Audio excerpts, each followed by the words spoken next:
looked her in the eyes and said, "Every time you give me something, I don't feel well." But by the time he figured it out, it was already too late. One moment, Rolando was drinking the orange juice his wife had just handed him. The next, he was on the floor dying. And the most chilling part, his 9-year-old son had died the exact same way. At first, no one suspected Karen Oviedo. She was soft-spoken, attentive, always present, holding Rolando's hand at the hospital, wiping away tears at the funeral, even keeping the family business running like nothing had happened. But behind that quiet, caring mask was something much darker. She didn't need a knife or a gun, just a few drops of antifreeze and a reason. And her reasons, even more disturbing than anyone imagined. Detectives were left wondering, was Karen truly in mourning, or had she been orchestrating the entire thing from the start? This is the twisted story of the sick wife who poisoned her husband and son to become rich, and how one glass of orange juice blew it all wide open.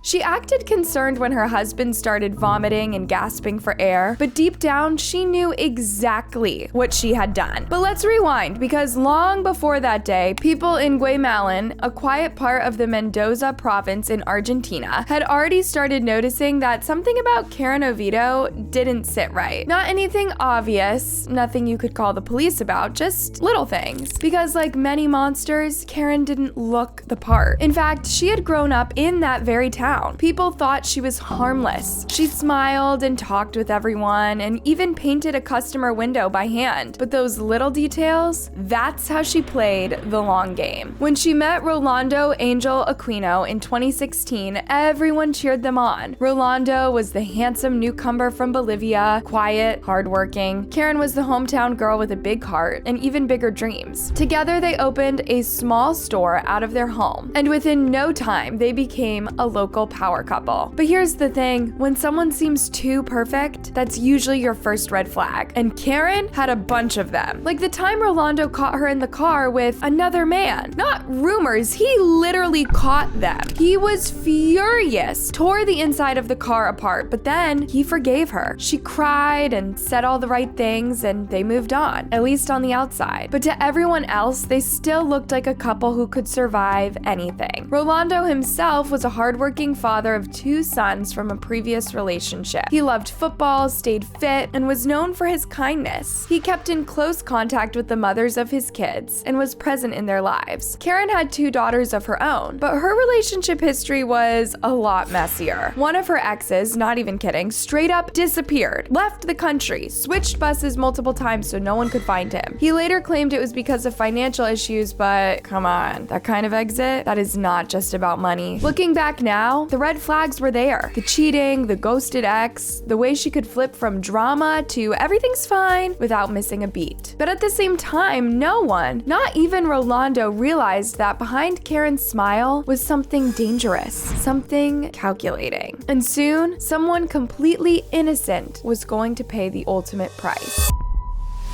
In the summer of 2019, Rolando's 9-year-old son, Elian, came over to visit. And from all accounts, his mom, his relatives, neighbors, this was a happy, healthy kid, full of energy, excited. He had literally been counting down the days to hang out with his dad. They had plans, like actual plans for how they were going to make the most of their time together. But then, something changed. A few days into the visit, Elian wasn't himself. He was tired, sluggish, and clearly not feeling well. Rolando noticed, of course, but at first he didn't panic. He figured it was probably just a little bug, maybe a cold or a bit of food that didn't sit right. But on the morning of July 7th, Rolando walked into Elian's room to say goodbye before heading out to work. And what he saw completely stopped him in his tracks. Elian was vomiting. He looked weak, pale, barely responsive. Something was very wrong. Without hesitating, Rolando scooped him up and rushed him straight to the children's hospital. Doctors examined him immediately, and within minutes, they knew this wasn't just a stomach bug. It was serious, life-threatening. They moved him to the ICU. Despite every effort, despite round-the-clock care, Elian didn't make it. He died 2 days later, and when the medical report came back, it didn't say the flu, an infection, or even food poisoning. It said 3rd-degree poisoning, multi-organ failure, blood clots in the brain. These findings left Elian's family completely horrified. How does a perfectly healthy 9-year-old boy go from planning a fun weekend with his dad to dying of poisoning just days after arriving at the house. No one could explain it, not Rolando, not Elian's mother, not even the doctors. At least, not yet.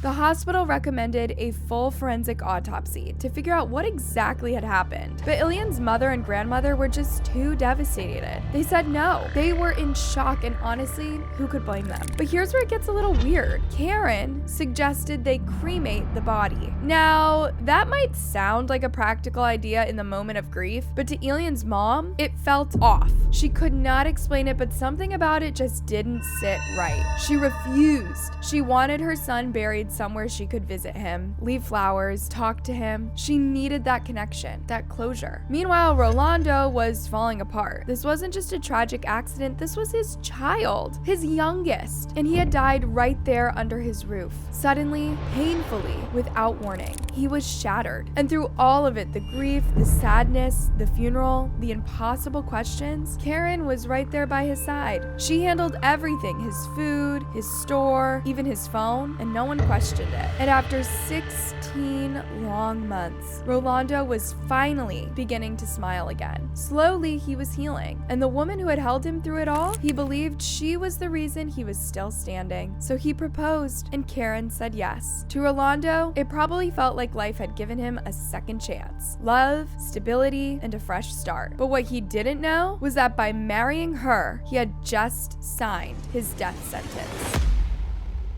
It was February 6, 2022. Karen had just come back from what looked like a regular day. Beauty salon, gym session, nothing weird. But when she walked through the door, something was off. Rolando didn't look right. By the next morning, things had taken a terrifying turn. He was vomiting nonstop, sweating, dizzy, confused, and then suddenly he collapsed right there in the living room. The housekeeper saw everything. She called for an ambulance immediately. Karen rushed with Rolando to the hospital, but it was already too late. His condition was critical, and just a few days later, on February 9th, he was gone. He was only 35, fit, healthy, played football, ran a business. He wasn't the kind of man who just randomly drops dead, and the doctors knew it. So they ran tests, and what they found chilled them. Calcium oxalate crystals in his system, a clear sign of ethylene glycol poisoning. And if you don't know what that is, it's antifreeze, the same toxic liquid you pour in your car, odorless,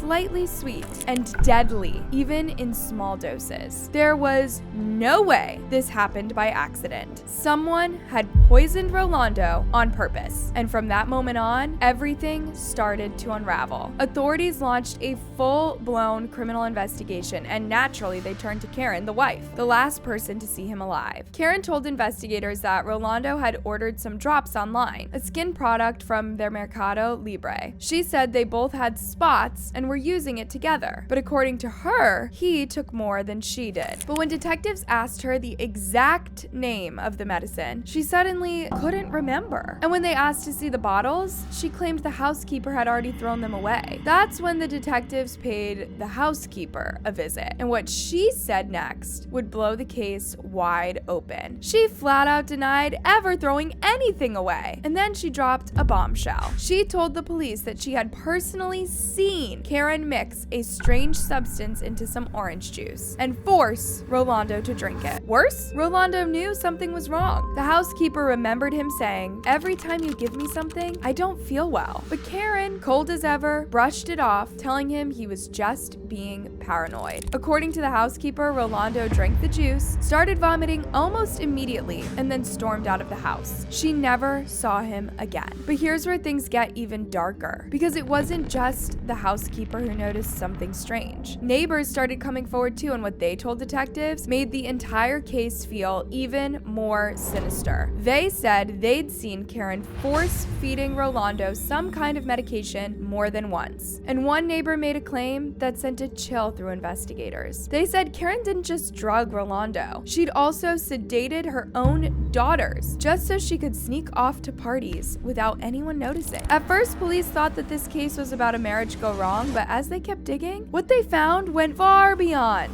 what they expected. So with everything they heard, from the housekeeper to the neighbors, the detectives finally secured a search warrant for the home Karen and Rolando shared. And what they found inside was chilling. Tucked away in the house were half-used bottles of antifreeze, medicine droppers, and other suspicious substances. It wasn't even subtle, but it gets darker because when they got into Karen's phone, things escalated fast. She had been Googling things like how to kill with poison, what is the most lethal poison, and yes, how to delete search history. These weren't random searches from years ago. They were made days before Rolando fell violently ill. And if that wasn't enough, detectives also uncovered a digital receipt. Karen had bought antifreeze online just a few days before Rolando got sick. That was it. It was enough. Karen Avito was arrested and charged with Rolando's murder.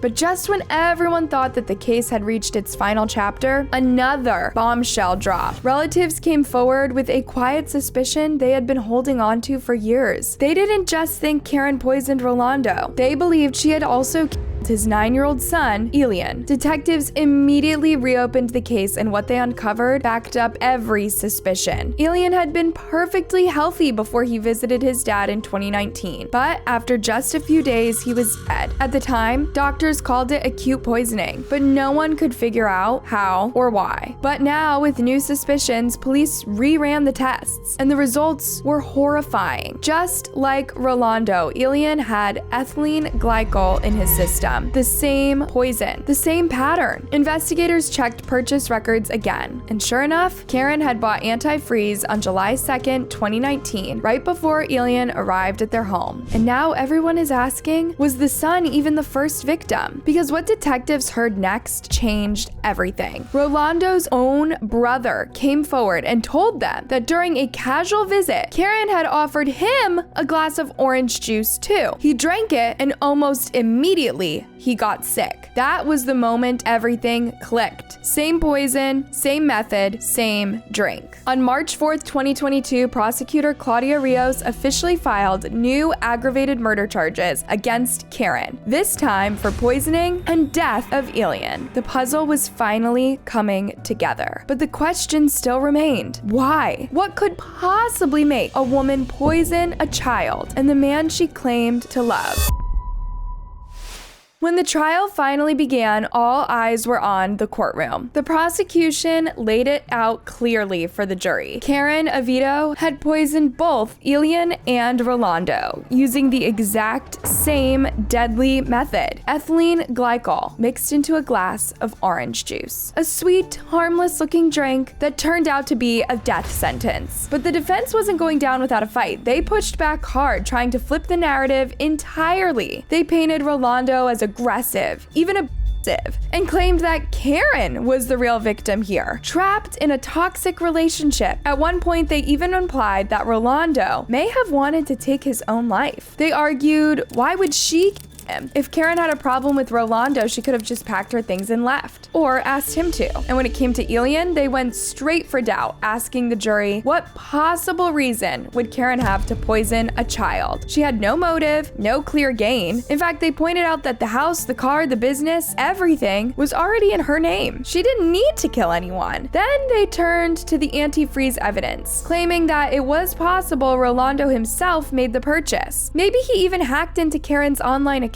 to do it. And if she had already poisoned Elian back in 2019, as the prosecution claimed, why would she go online afterward and Google things like, what's the most lethal poison? Wouldn't she already know what worked? In the end, the defense's strategy was simple. They weren't just trying to prove Karen's innocence. They were trying to create just enough doubt to make the jury pause. Karen even got the chance to speak. She stood there calm, composed, and told the court that she was being falsely accused. She said her entire situation was heartbreaking, not just because of the charges, but because she was a mother herself and could never imagine doing something so monstrous. She even had people backing her up. Her ex-husband, Raul Ojeda, testified on her behalf, saying that during their relationship, she had always been affectionate, patient, and never once showed signs of aggression or violence. To him, the Karen being described in court just didn't sound like the woman he knew. But the prosecution had been calling their witnesses, and that's when things started to unravel. Prosecutor Guzzo focused on one specific detail that raised questions early in the case. He asked Karen whether she had ever suggested that Ilian be cremated after his sudden death. Karen was quick to deny it. She told the court that the decision had nothing to do with her and that she had never suggested cremation to anyone. But that didn't match what others were saying. Soledad, Ilian's mother, took the stand and told the court that after her son died, Rolando told her something deeply unsettling, that Karen had in fact suggested cremating the boy's body so both families could keep a part of him. Soledad had immediately shut down the idea. To her, it felt cold and inappropriate. She wanted her son buried in a place where she could visit him. Soledad had also shared a conversation she had with Rolando at the cemetery. He confided in her that Karen had become extremely jealous of Ilian and always complained when the two spent time together. Then Carolina, the mother of Rolando's first child, was called in to testify. She confirmed what others had hinted at, that Rolando and Karen had become distant and were no longer sharing a bedroom. Carolina hadn't interacted much with Karen before all of this, but she told the court about a very strange phone call she received on the morning of February 8th. Karen had called her and said Rolando was in the hospital and wasn't feeling well. According to Karen, he had taken some kind of medication that caused a bad reaction. She also asked Carolina to help her unlock Rolando's phone, saying she'd suspected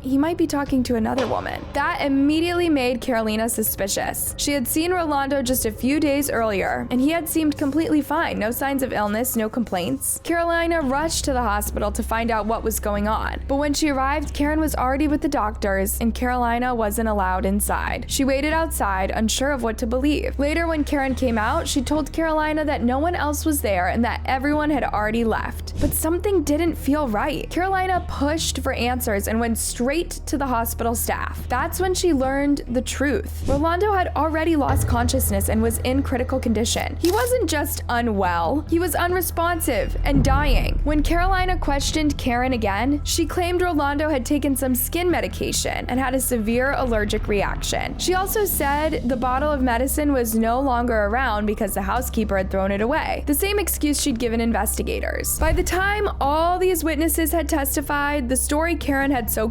carefully built around herself had completely fallen apart. And next, it was the turn of the doctors and psychological experts to give their take on who Karen Oviedo really was, and what they revealed stunned the courtroom.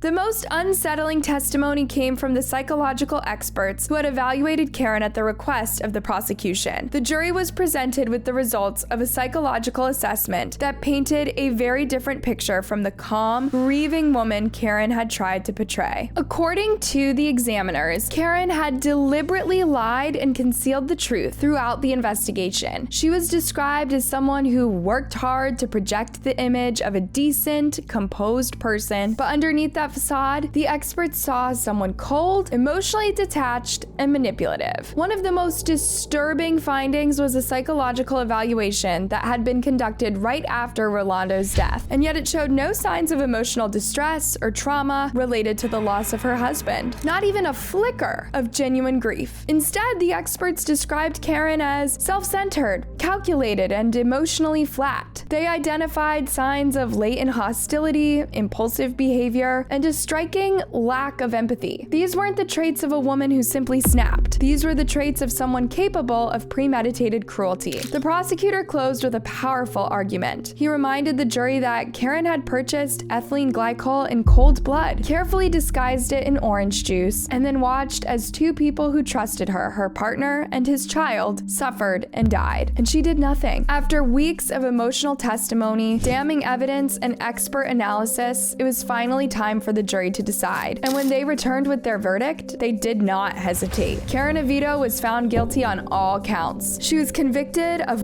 murdering Ilian with particular cruelty and of Rolando's aggravated death through insidious means. Standing in court in a black outfit and white beaded necklace, Karen listened to the decision with no visible emotion. No tears, no reaction, nothing. She was sentenced to life in prison. The woman, once seen as a loving partner and caring stepmother, had been exposed for what she truly was, a cold, calculating killer who poisoned the people closest to her and nearly barely got away with it. Now everyone is asking, was the son even the first victim? Karen had lived a quiet, ordinary life. She raised children, she had multiple relationships, she ran a business, blended into her community, played the role perfectly. So how many others, exes, children, maybe even friends, came close to the same fate without ever realizing it? How many people had Karen Avito poisoned before she was finally caught?